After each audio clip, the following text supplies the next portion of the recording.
Hello. Hi, everybody. Good afternoon. It is just me today. Sorry to disappoint. Oh, no. Okay, I do have a couple of toppers, so bear with me for a second.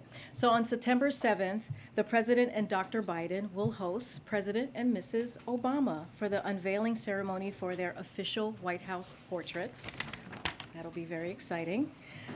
Today, the White House passed the CHIPS and Science Act with a bipartisan vote and a no Democrats voting no.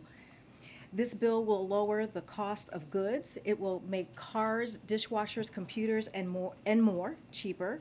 It will create high-paying manufacturing jobs around the country and strengthen our industries of the future.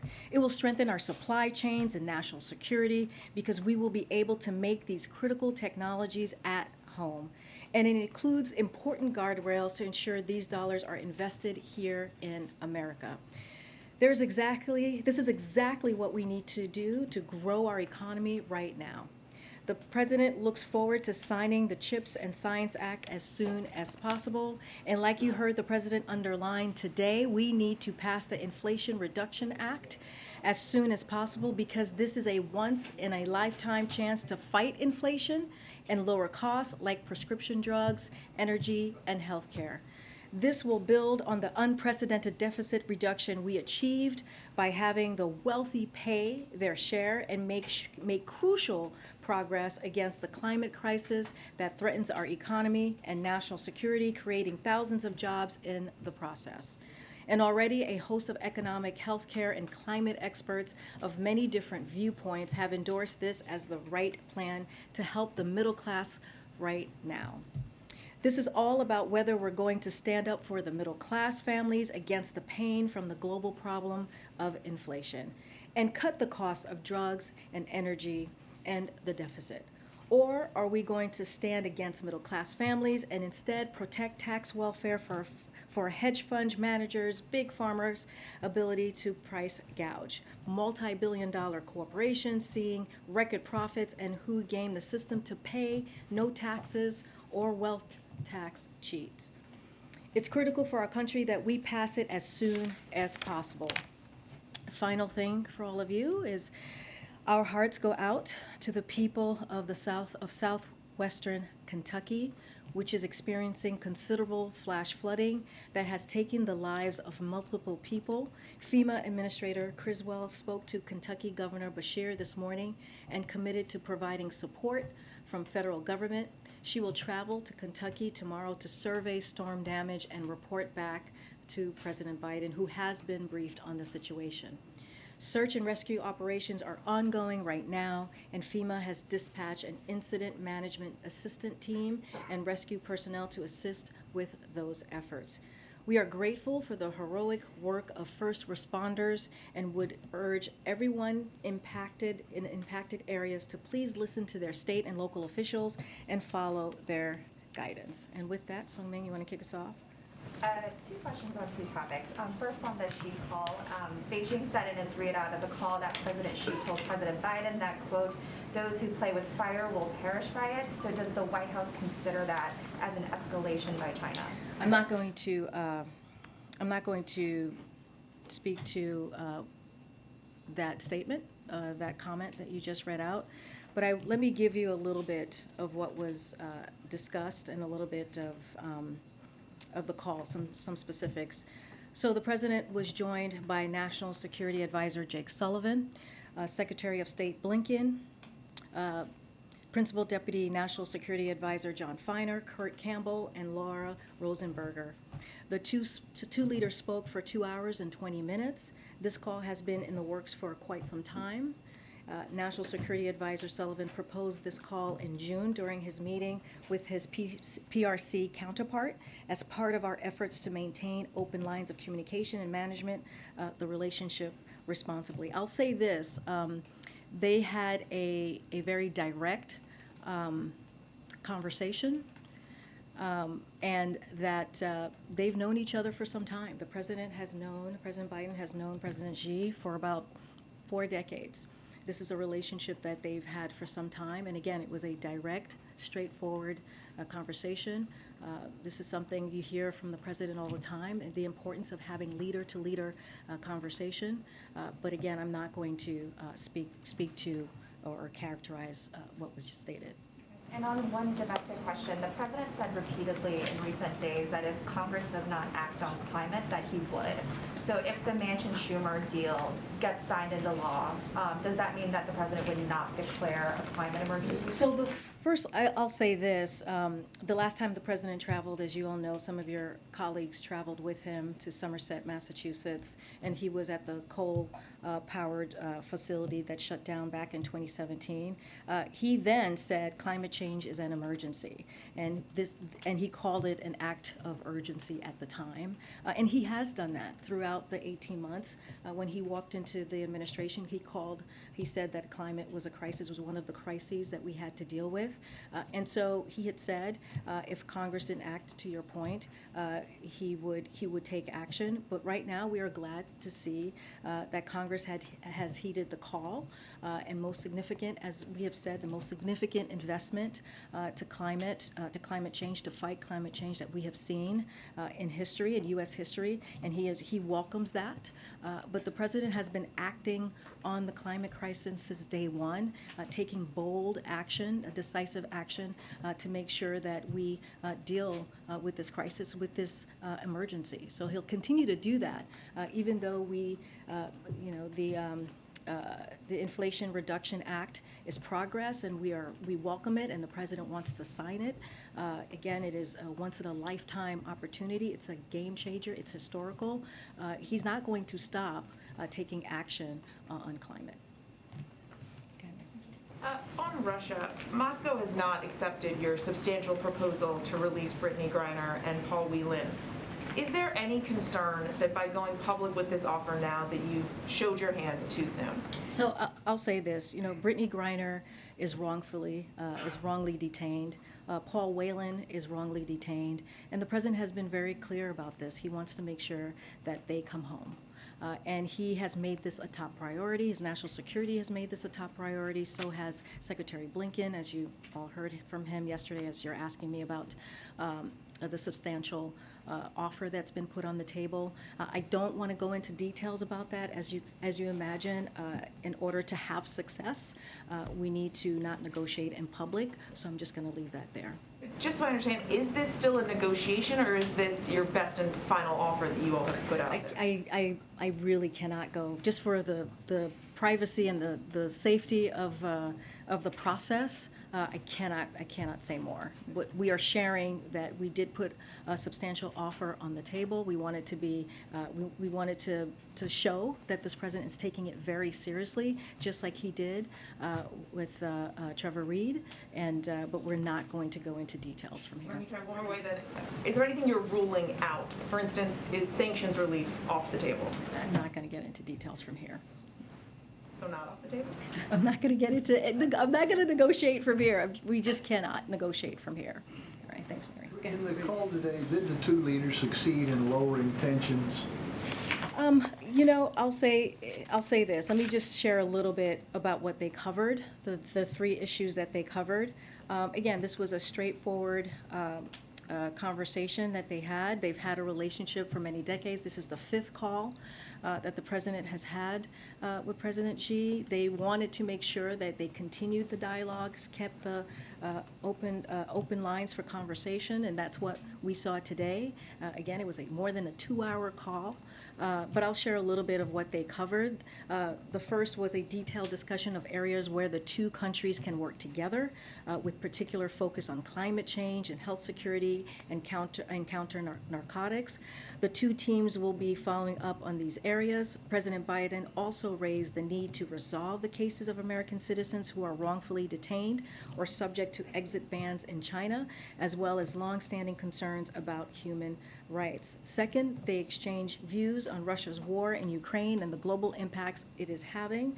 And then on Taiwan, President Biden underscored that the United States policy has not changed and that the United States strongly opposes unilateral efforts to change the status quo or undermine peace and stability across the Taiwan Strait. President Biden also raised the need to resolve the cases of American citizens who are wrongly detained or subject to exit bans in China, as well as longstanding concerns about human rights. So those are the three components that they discussed. Told they discussed the possibility of a face-to-face summit meeting. Is that something you'd like to do before the end of the year? Is there any sort of time frame on that? We don't have anything on the president's schedule to share.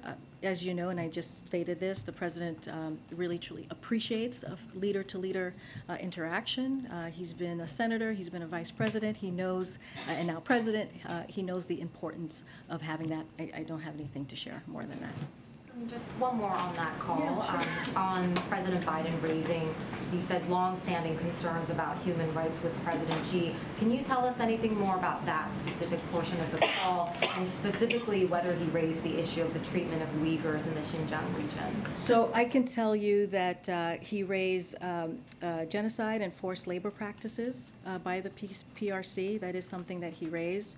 And about the human rights, as he always does. This is, as we've said, that anytime the president has an opportunity, he raises that when he meets with another leader, and called on PRC to cease its ongoing human rights abuses across China. Can you tell us a little bit about how President Xi responded to that? They would have to respond on their own. I cannot speak for President Xi. And just one more on a separate topic. When President Biden was talking about the Manchin-Schumer deal earlier, he mentioned that there were some similarities there with Build Back Better, but this obviously wasn't a deal that had everything that Democrats initially wanted. Are there pieces of Build Back Better that are not in this new deal that the president plans on actively pursuing going forward? So right now we're going to focus on the deal that's in front of us, the Inflation Reduction Act. The president said this. It is now is the time. We believe now is the time to act. It is historic. As we know, it is going to, one of the things that we have not discussed, it's going to bring down the cost of pharmaceutical drugs, which is so incredibly important as we think about our families, as we think about our seniors, something that he has been working on since he was a senator, something that is incredibly personal to him, bringing down those costs, making sure that Medicare is able to negotiate in order to bring those costs down. And so this is historic. This is important. This is going to change so many lives of everyday people, of middle-class America. And so that is what's important to us. What's important to us is, what does this mean for our grandparents? What does this mean for families who are struggling? This will ease the cost, the high cost that they are paying. This will really have an effect on their health care. And so that is the president's focus. Once we have anything more to add to what could be next, we'll share that.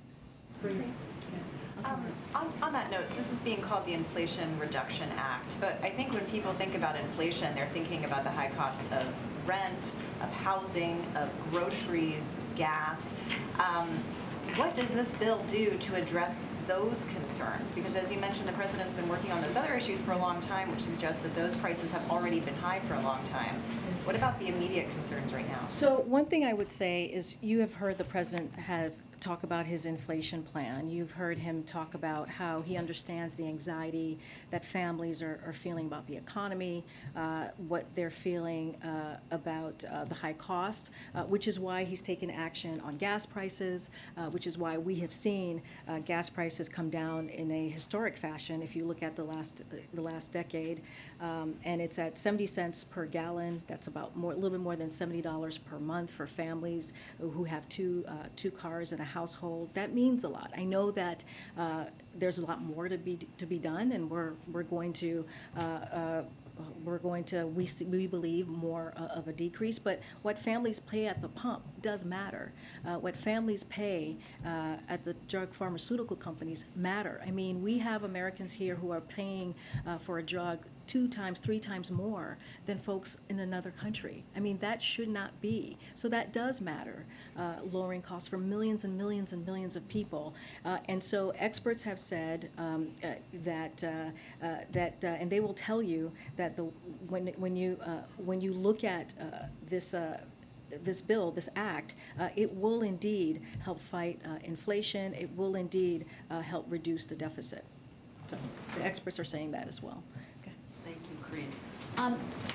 Today, the president argued that the economy is not in a recession. And it was a year ago that the president said that inflation would be temporary. So the question is, why should Americans take his word for it now when the president got it wrong on the economy a year ago? So here's, when we talk about recession and we talk about where we are currently today, what we look at and what we speak to is the facts, is what other experts are saying and what the textbook definition is of recession.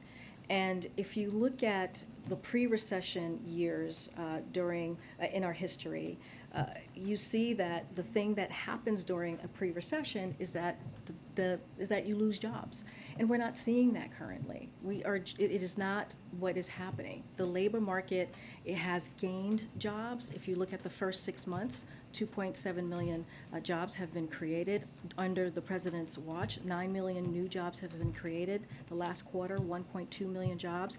And we're seeing the resiliency of business investment. We're seeing the resiliency of consumer buying power, and that matters. Those are the broad factors that we look at. But Karine, what do you say to Americans who say, this is really a discussion about semantics, whatever you want to call it?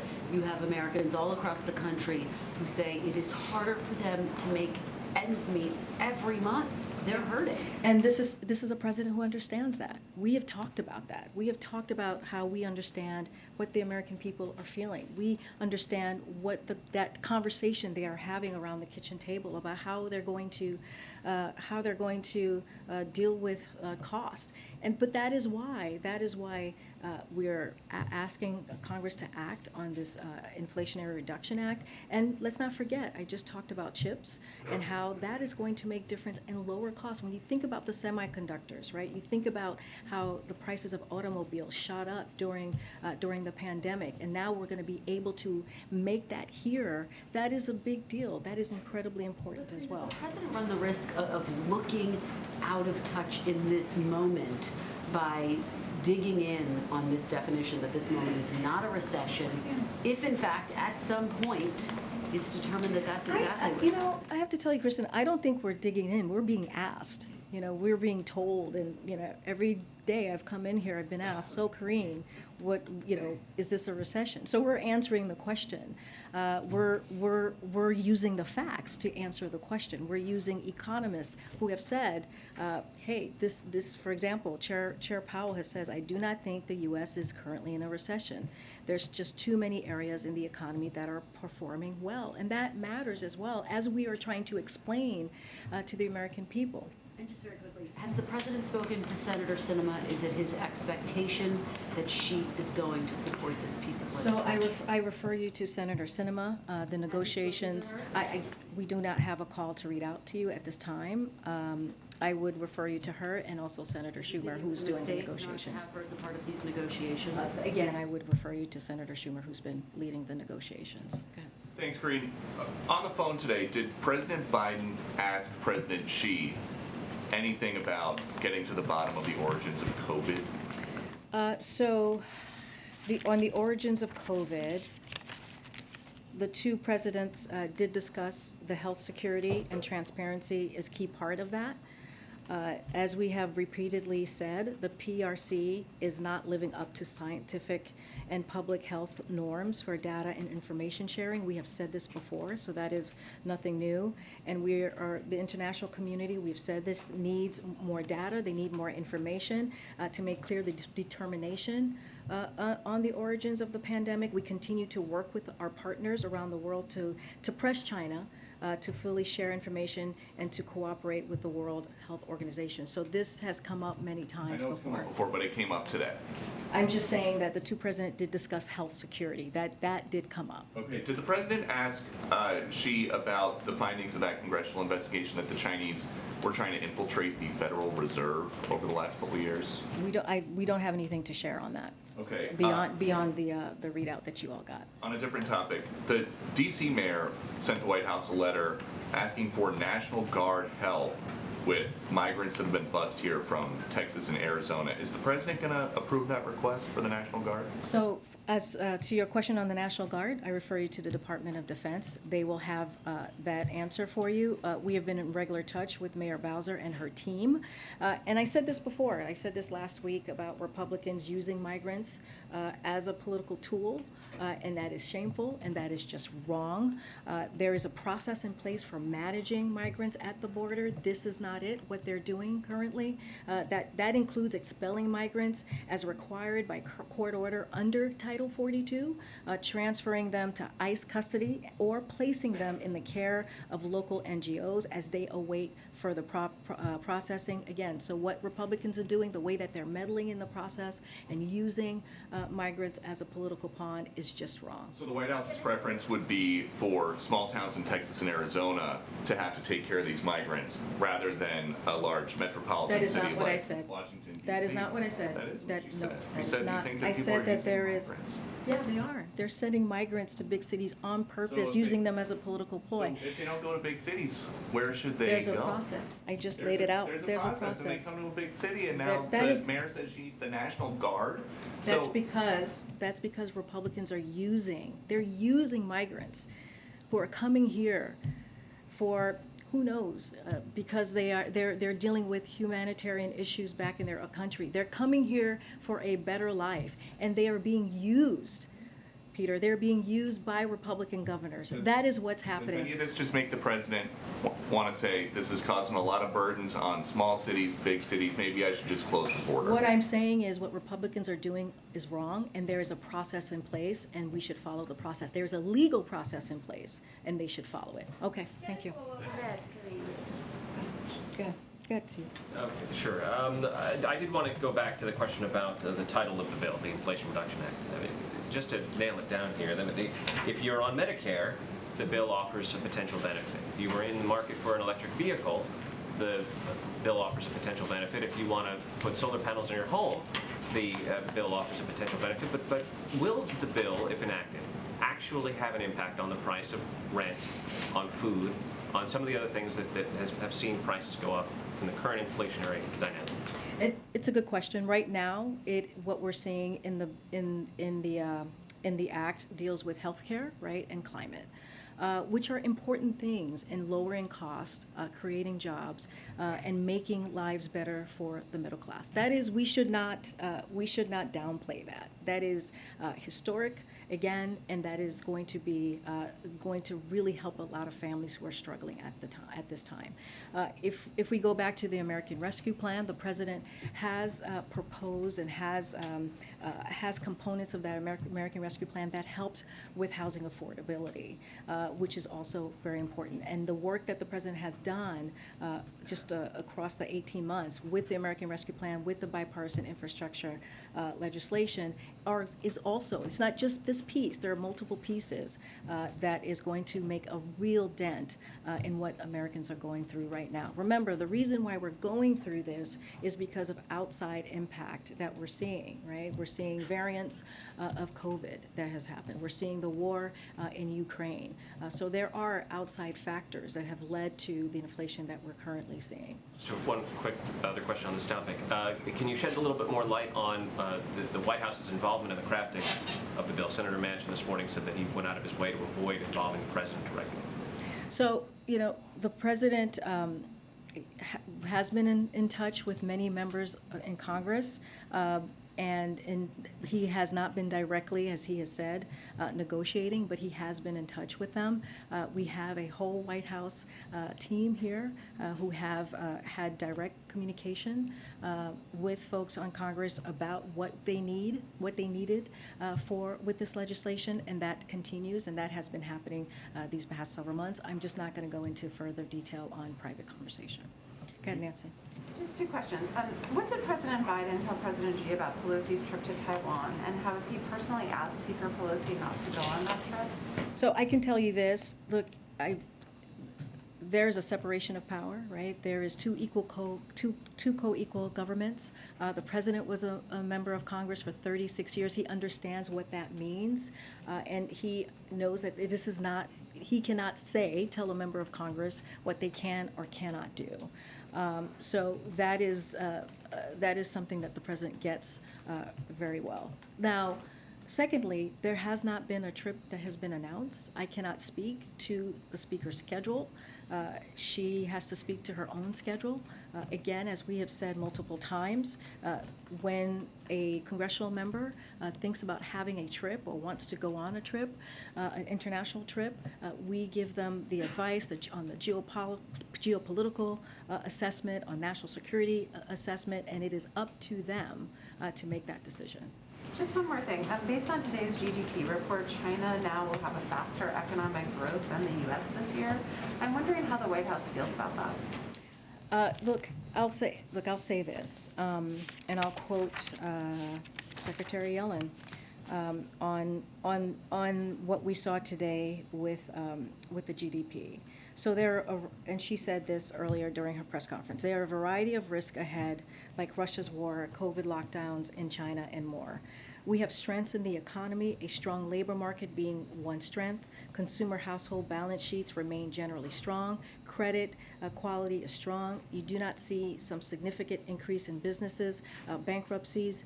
These would be the typical kinds of distress we associate with recession. That was what she said about recession. As to China, look, we also passed, the House just passed the CHIPS Act, which is going to make a difference, which is going to help us make us more competitive with China. It is a huge game changer, if you will, with having manufacturers invest here, dealing with our supply chain. Remember, one of the issues that we have had with inflation are the supply chain due to the pandemic. So this will help with that. This will create jobs.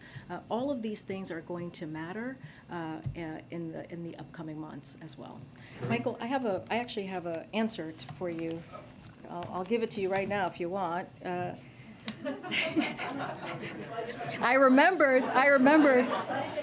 Well, now let's see. Well, no, he asked me a question a couple days ago, and I was like, I gotta get that question. I answered to him. So you had asked earlier about federal efforts to protect communities impacted by extreme heat in the Pacific Northwest in particular. So I just wanted to follow up with some information specific to that region, because I know McClatchy has a lot of other newspapers under your umbrella. So as the Pacific Northwest continues to face a dangerous and persistent heat wave, the president has directed his team to take swift and aggressive action to protect communities. Federal agencies are working with state and local partners in Oregon and Washington to provide clear and accessible information on how people can protect themselves from extreme heat. For instance, multiple National Weather Service forecast offices across the Pacific Northwest have been regularly briefed emergency management partners on the expected impacts, and we are deploying more than $7 million throughout this summer to Oregon and Washington to help lower cooling costs for low-income households, open cooling centers, and buy, distribute, or loan efficient air conditioning equipment. And you still get a question. I'm just answering the question that you asked, and I said that I would get back to you. I appreciate it. On another topic, Venezuela's Nicolas Maduro has a close ally named Alex Saab who's facing federal charges in a U.S. court. He wants Alex Saab to be released. In that context, the Venezuelans this year have, separate from the two Americans who have been detained in Venezuela that the administration secured their release, separate from those two, Venezuela has detained 4 Americans so far this year that your administration believes is wrongfully detained. Yeah.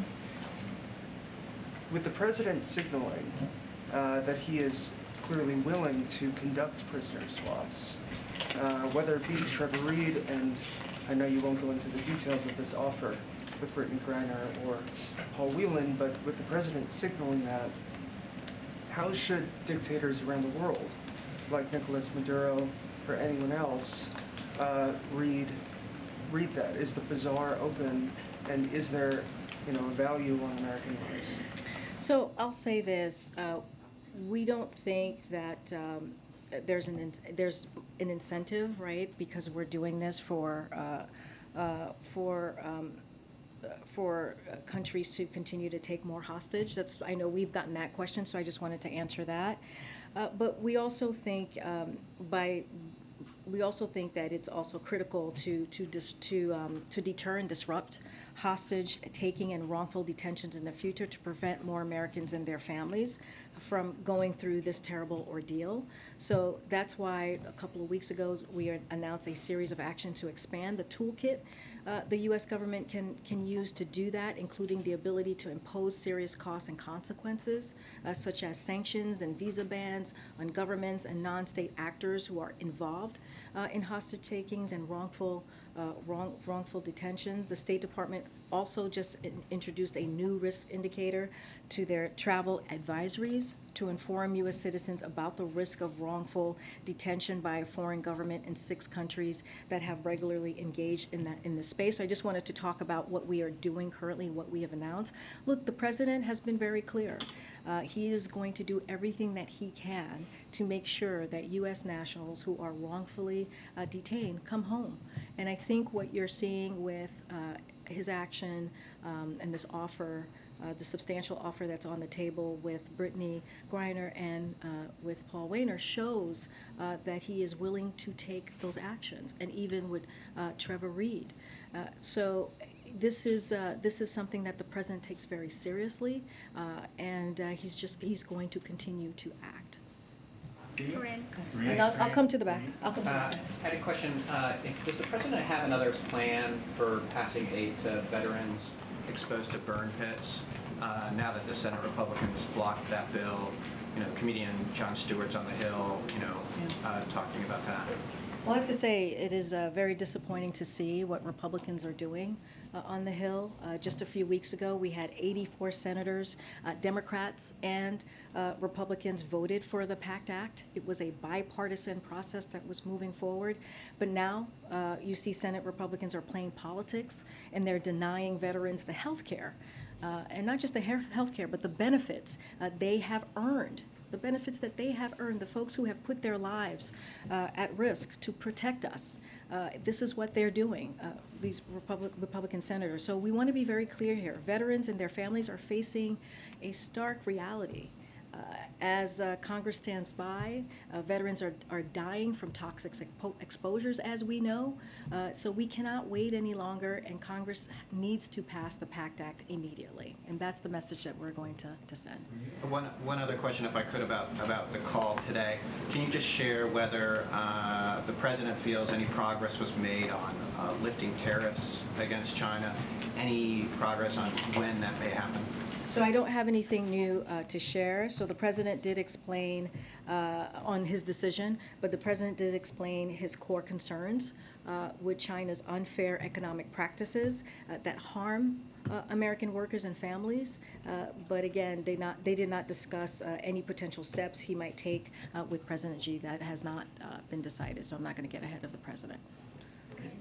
I'm sorry. I'm sorry. I'll go to the back after. I'm so sorry. Yep, we'll get there. The Manchin-Schumer deal announced last night does away with the president's proposed Buy American tax credits for electric vehicles, and it expands the idea to include vehicles assembled in Canada and Mexico.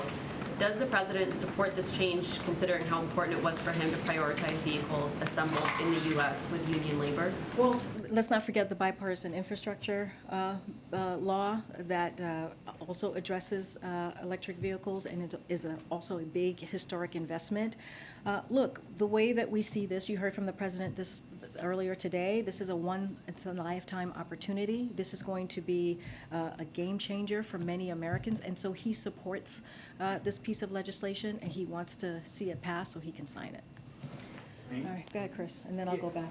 There's some concerns on the Hill among Republicans who feel like they were sort of blindsided by this announcement yesterday afternoon, and that it could make it more difficult for them to get the votes together to do things like, working in a bipartisan fashion, things like codifying same-sex marriage. Does the president share any of that concern that now that announcement is out, after getting the gun bill done together, after doing chips, that maybe now that we've moved beyond that phase and they won't be able to get things? So I'll say this, I'm not going to speak to the mechanism or the decision of which bill comes first, how it was decided. That is something that I would refer you to Senator Schumer. and the Senate.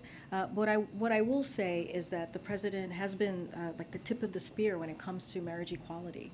And he very much supports it. We put forward a SAP just last week saying that we support the marriage equality bill that has been put forward, and he is going to continue to encourage Congress to pass it. You know, it's not over. I think negotiations are still happening, and we'll see where this lands. But again, this is something that he strongly supports. He was out ahead of so many people during his days in the Senate, and also as vice president. And so he's going to continue to fight for it and speak out.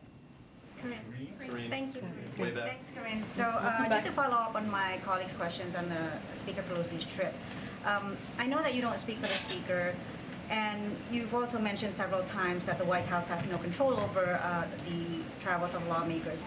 But if you could please speak to help us understand, why is there such a public disagreement between the President and the Speaker on this very sensitive foreign policy issue that, you know, pretty much everybody in Washington is now weighing on? If you could just help us understand, like, what's going on and the dynamic between the two of them. Well, there's no dynamic. There is no public disagreement between the President and the Speaker. There is none. I mean, we have been pretty clear, and we have said there's no trip that has been announced. And we have said that we leave it to the Speaker to make that decision. That's what I just said. You know, the President has been a senator for 36 years. He understands how this process works, and it is not up to him to make that decision for where the Speaker goes. So there is no public disagreement. That is not something that you have seen from here. That is certainly being played out there in the world. But again, we have been very, very clear about this process and how this goes. But it's hard to speak to something that has just not been announced. And I do not, again, as you just stated when you asked me this question, I do not speak for the Speaker in her travel. Can I just follow up on another related issue? On the readout that the White House put out, there is no mention of the one China policy. There's mention of U.S. policy that hasn't changed, and there is, you know, the administration does not want any kind of unilateral action on Taiwan Straits. But should we read into this at all, the fact that there is no mention of the one China policy? And even during the NSC briefing, I'm not even sure that that was mentioned very much. I will reiterate here, there has been no change in policy. And on Taiwan, the President underscored that the United States policy has not changed, as I just stated, and that the United States strongly opposes unilateral efforts to change the status quo or undermine peace, stability across the Taiwan Strait. So we have been very, very clear on that. There is no change in the policy. Just to be clear, the U.S. still believes in the one China policy. Yes. That has not changed at all. Oh, go ahead, Alex, and then I'll come back. Karine, can you be very clear here, given the importance of the issue? Was the White House, either the President Biden or top White House staffers, were they involved in any way in the negotiations of the Manchin-Schumer bill? And secondly, when did the White House learn of those negotiations? I'm not going to speak to timeline. As I said before, the White House, we have White House senior staff that have been in regular touch with congressional members on the negotiations and the process and what has and any way that we could be helpful, but I'm not going to go beyond that. But when you say on the negotiations on that specific bill, or are you just talking broadly? Well, I mean, I've said this many times before. We do speak to them, to members of Congress and staff and chiefs, very on an array of issues, and we stay in touch. We stay in touch with different members. In this particular instance, as you're asking me, yes, we stayed in touch with Senator Schumer.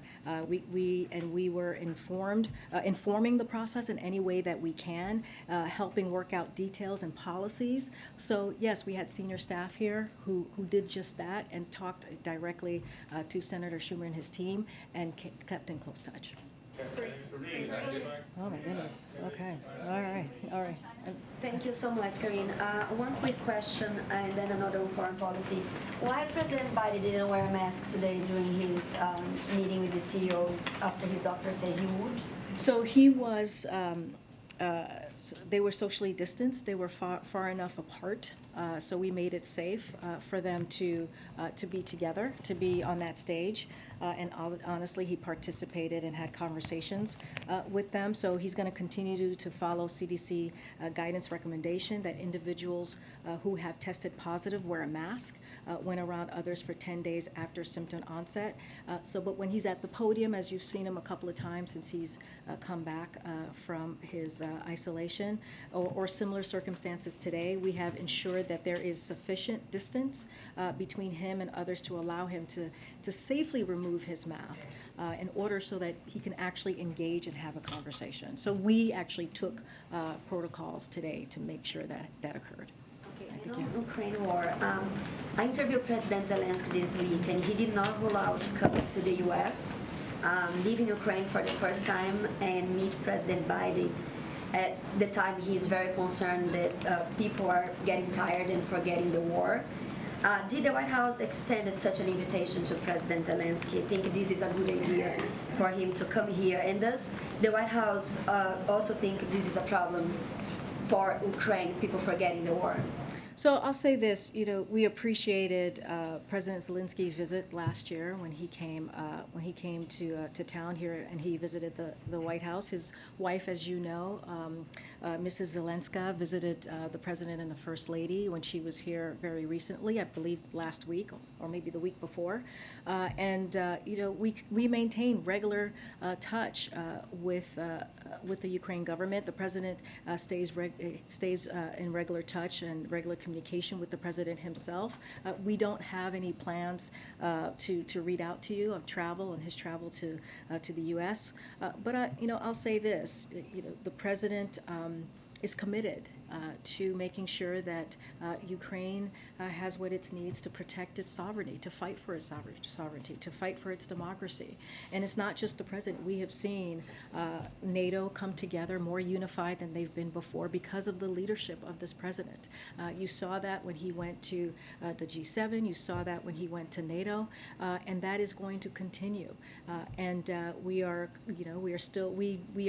We regularly announce military assistance that we're providing to Ukraine. We announced a tranche last week, and you will be hearing more from us about that.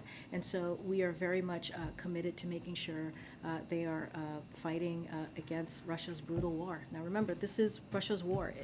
Russia can end this today if they wanted to. But in the meantime, we're going to continue to support Ukraine. Does the White House think it's a problem that people are forgetting, getting tired of the war?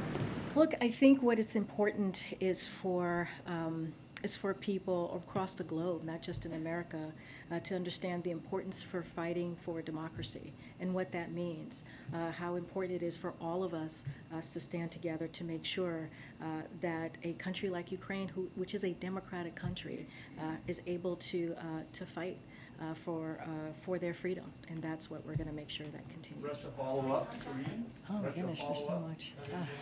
Hold on. Go ahead, in the back. And then I think so. I'm still just a little confused about the call today. You said that the two presidents discussed health security. That's pretty vague. Did President Biden tell Xi to start cooperating in the investigations into the origin of COVID that killed at least 1 million Americans? Yes, I'm aware how many Americans that COVID killed. I'm very aware of that. Clearly, the president just dealt with a bout of COVID, and because of him and because of the work that he has done the last 18 months, we are able to have a manageable process with treatment. And if you're vaccinated, if you're fully boosted, you're able to manage COVID. And I just want to remind you, since you brought this up, when the president walked into the administration, 3,000 people were dying a day.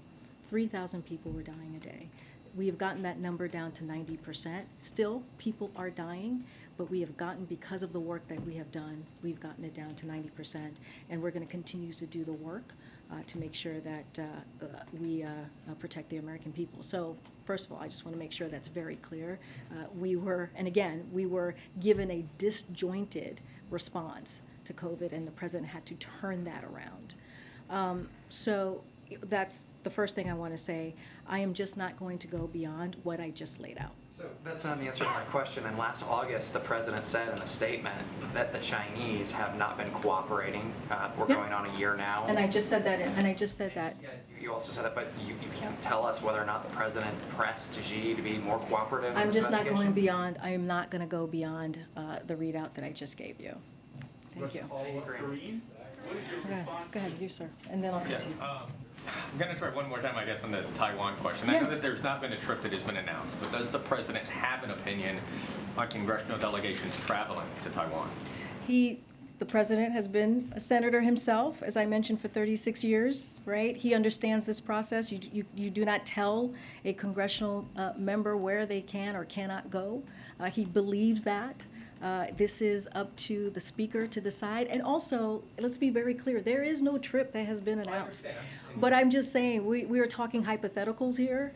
So there is no trip that has been announced. So I'm going to say that one more time. And you know what? I'm not going to get into any more hypotheticals from here. But go ahead.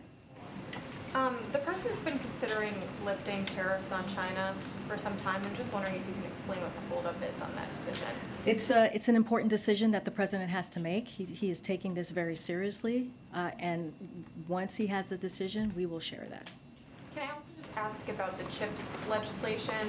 Is the White House considering tapping someone to implement that bill like you have with other legislation? That's a good question. I don't have anything right now to share on any personnel announcement at this time. Follow-up, Karine? Go ahead, Stephen. Thank you, Karine. I'd like to first ask you a question about clarifying remarks that President Biden made to me on the lawn about 2 weeks ago. Then I'd like to ask about the China call.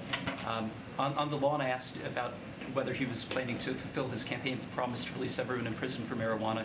And he told me that he doesn't believe anyone should be in prison for using marijuana and that he's working on a crime bill now. So I was wondering if you could clarify whether he believes people should be in prison for selling marijuana and also whether this upcoming crime bill rules out potential mass clemency. So in April, during the Second Chance Month, President Biden announced 75 sentence commutations and 3 pardons, which are more grants of clemency at this point in a presidency than any of his 5 recent predecessors. He continues to evaluate further uses of clemency powers. We just don't have any additional announcement to make at this time, but I can tell you that's what he's been doing during his administration. Thank you. And on the China call, you mentioned counter-narcotics. I was hoping you could perhaps elaborate on what he may have mentioned to the Chinese president regarding fentanyl, and also relatedly on the China call, online business records suggest that the First Son still holds a 10% stake in a Chinese investment fund. Is it possible to have basic transparency there on whether he actually divested that stake or not? So your last questions, I would refer you to his representatives. That's not something that I can speak about from here at the podium. On your first question, fentanyl, the 2 presidents discussed this issue, the fentanyl issue that you just brought up, and tasked their teams to continue follow up on today's conversation. In the past, the PRC has been responsive to the United States concerns about the shipment of fentanyl and it analogs directly to the United States. We would welcome additional PRC attention to addressing illicit drug and precursor chemical trafficking. This is an area where the U.S. and PRC interests actually align, and so we're going to continue those conversations. Great. Thank you so much. I have a question on China and then one on reconciliation. The official who briefed reporters on the Biden-Xi call today said that the 2 teams were going to follow up on a potential face-to-face meeting. I'm wondering what we should expect the conditions for such a meeting to be and when it might take place. There's a lot of talk about maybe G20, APEC in November. We just don't have anything further to share. Clearly, the call just happened today, so there's probably discussions that need to be had on exactly the details and a schedule. I mean, it's just too soon, really, for me to speak to that at this time. And on the Inflation Reduction Act, it was reported that Senator Manchin sought the counsel of former Treasury Secretary Larry Summers to assess the impact of the bill on inflation before titling it that. I'm wondering where the White House sought assurances that the tenets of that legislation would in fact lower inflation. I mean, I'm not gonna get into specifics or into negotiations. I would refer you to Larry Summers on their conversation that they have.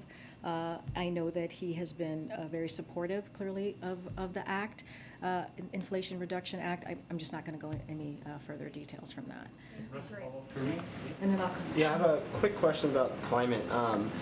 What's it going to take for the president to declare a climate emergency? I mean, we've had record heat waves across the country, record flooding. There's fires in California. We haven't even hit fire season or hurricane season yet. So what's the threshold for the president? So let me just say, from day one, the president did not hesitate to harness the tools he has to tackle the climate crisis and reduce costs. This is something that when he walked in, as I mentioned, he called it a crisis last week when he was in Somerset, Massachusetts. He said we are in a climate change, this is a climate change emergency. He was very clear about that and went there to talk about the climate crisis. So he's never been shied away from it. He's always been a fighter for it and spoken out. So he invoked the Defense Production Act to make more clean energy in America. He jump-started the offshore industry, and he set the strongest ever emission standard.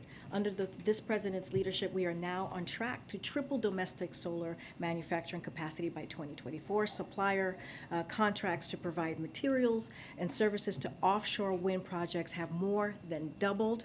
Electric vehicle sales have doubled. There's more than 2 million EVs on the road, and we have 100,000 chargers across the country. A lot of that is also because of the bipartisan infrastructure law. So the work that he has done has led to improvements and moving forward with dealing with the climate crisis that we have not seen from any other president. So he's going to continue to do that work. I think it is important. He has said how important the bipartisan infrastructure, and I'm sorry, not the bipartisan infrastructure, the Inflation Reduction Act. There's so many, you have to keep up with them. And he has said the investment that we're seeing for climate change in that act is historic. And so we're not going to stop there. The president's not going to stop there. He's going to continue to take bold actions. Go ahead, Francesca. A couple follow-ups. So first, on chips, does the president plan to sign that legislation tomorrow? I don't have anything on his schedule to announce. As soon as we have something to announce, we'll be sure to share. And then on the budget bill, does he want the House to stick around to pass that bill this next month? So we want that to happen as soon as possible. The president wants it on his desk to sign so we can deliver for middle-class Americans, for the American people. He leaves that process to the speaker. Okay, and then on his meeting with Xi Jinping, it sounds like you're leaving open the possibility that it could be some sort of a standalone meeting that wouldn't necessarily be. I honestly, it's a hypothetical. I do not know. I don't have any. We just don't have. The meeting just happened a couple of hours ago. Their conversation just happened a couple of hours ago. We just don't have anything to share at this time. Sure. And finally, did the president propose that they meet in person, or was that the Chinese leader? I don't have anything to share at this time on any travel, anything on his schedule. What if there is travel, what it's going to look like. A lot of hypotheticals right there. Back on the PAC Act, did the president speak to Senator Schumer about how quickly they could potentially bring that back up, and is the president going to get involved in trying to get that passed? So I think he mentioned this in his statement yesterday. He has spoken to Senator Schumer. I don't have any specifics on what they spoke about. All I can tell you, this is personal to the president. This is incredibly important to the president. I'll just reiterate that it is not the time to play politics with our veterans. They deserve this. They are owed this from us to make sure that they have the health care to take care of themselves and their families, and we should not be playing politics with this. And do you have any updates for us on when the president will first travel now that he's tested negative for COVID? Is he itching to get out of the White House? I can tell you, well, you know the president. You followed him over the years. Yes, of course, he wants to get out there and connect with the American public and see them and speak to them and talk about the work that he is doing here for the American public. We don't have anything to share with you at this time. When we're able when he's able to go out, he will continue to follow CDC guidance now. I gotta go around. When are you gonna sign the CHIPS bill? Do we know? Oh, I was just asked that. Yeah, Steve, you're not paying attention. Now I'm not gonna answer your question. I just answered it, Steve. Ask your colleague. Ask your colleague. I just answered. Okay, I'm gonna go further back. Go ahead. Karine, so Naomi Biden today said that she was going to have her actual wedding ceremony on the South Lawn. Can you assure the American people that taxpayer dollars will not go toward that ceremony? I can ensure to you that taxpayer dollars would not go to that. Look, that is a personal affair that's happening. That is not White House business, so I cannot speak to that from here. And will the press pool be allowed access since it's on the South Lawn? Again, that is a couple months away. That is not even something I was tracking, to be very honest with you. But I'm just not going to speak to that at this time. Okay. I'm going to go wait. Now, the one question on Africa, but one question on the president first. The headlines that we've seen recently, the Washington Post, quit Joe, quit the New York Times, President Biden is too old to run for a second term, Kamala Harris is stuck. How do you see these multiple opinion pieces from the Washington Post and the New York Times? Do you see them as coming from a good place, good recommendation, good advice, or do you see them as a hit job, an attempt to complete January 6th by people who didn't even endorse him in the first place? Well, we definitely don't see them as any advice. I'm going to be very clear. I'm going to say this once. And the president has been very clear about this. He intends to run in 2024. And he is going to, until then, he's going to do the business of the American people, as he has been doing for the past 18 months. When you look at the COVID response, when you look at the work that he's been doing at climate change, when you look at the economy, how he was able to turn it back on when he walked in, businesses were shut down, schools were shut down. There were 20 million people that was collecting unemployment benefits, and now we're seeing gains. 9 million jobs have been created under this president since he walked into the office. That's what matters. That's what he cares about, and that's what we're going to continue to focus on. Go ahead, Alex. On you personally, I know you're a black woman and you've been here at the podium for 2 months. Have you faced any racist attack from anyone? We're going to move on, Simon. Go ahead. Go ahead, Alex. Just help us think about this moment in COVID right now. Los Angeles County, as you know, is debating bringing back a mask mandate. And the health commission, the commissioner there, Barbara Ferrer, suggested they may well do so. At the same time, we just saw the president, work through his illness. Obviously, had Paxlovid and great care, but there just seem to be confusing signals. So I know you guys listen to the science, but sort of just in everyday terms, how should we be thinking about this pandemic? I'm not sure about the confusing signals. We had Dr. Jha here for almost 3 days straight when the president was isolated, and he was very clear about what this moment means and how we saw this moment as a teachable moment for the American public, and how we're in a different place than we were 18 months ago. That is just a fact. We have vaccines, we have boosters, we have Paxlovid, which is the same thing, the same treatment that the president had. Everyday Americans could have that, and they can get vaccines for free, they can get boosters for free, and they can get Paxlovid from tens of thousands of pharmacies across the country. That is because of the work that this president has done. And we have been very clear, COVID is still here. It has not gone away. But we have made some improvements, and that matters. But we are going to continue to encourage Americans to make sure they get their vaccines, if they haven't, to make sure they get that second booster if they haven't, and they can go to covid.gov. They can get that. They could find out where to get that free booster. They can find out where to get that free vaccine. Also, free masks, free tests. So go there. Make sure you are protected. And of course, lastly, and this is something that Dr. Jha spoke about, there is BA.5, which is very transmissible. It is the most transmissible variant that we have seen thus far. So you are going to see local governments make their own decisions. We tell folks to follow the CDC guidance on masking and depending on the cases in your area. And so that's what we will continue to tell people, and our message has not changed. All right, guys, I'll see you tomorrow. Thank you. Thank you. Jewish agency?